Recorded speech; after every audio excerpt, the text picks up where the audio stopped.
Алматының туған күні қарсаңында тағы бір заманауи саябақ ашылады. Енді Абай даңғылы бойындағы арықтар кеңейтіліп, жаяу жүргіншілер қыдыратын мекенге айналмақ. Мамандар бұл көшедегі суағарлардың алғашқы негізі 1880 жылдары қаланған деп топшылайды. Қасында алып дермен болғанға ұқсайды. Ал 1960 жылдары арықтар қайта тарылыпты.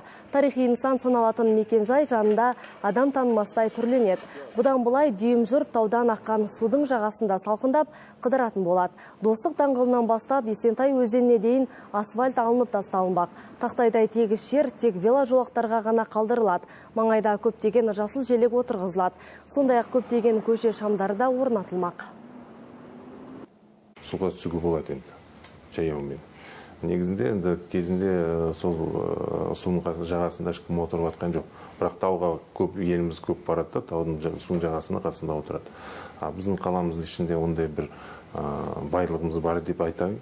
Су жақын жерде. Қаланың қаласында тағы бір парк жасаймыз біз. Парк деп, енді біздің өзіміз білетін қыдыратын жердің паркымыз бар. Енді қазір Абай көшеміз болады. Кезінде біз Панфилова жасағанбыз. Қазір сол Панфилова сияқты Абай жасамақшы. Бауыржан Байбек қаланың тарихи орталығын қалыпқа келтіру жұмыстарында тексеріп шықты.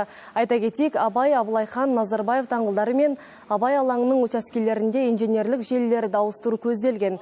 Қазір тас төсеу, суару жүйесін орнату, нысанның қасбетін жаңарту жұмыстары қарқынды жүргізілуде. Бұл аумақта жаяу жүргінші жолдары төселіп, жасыл желек егіледі және жаңа су бұрқақтар салынады.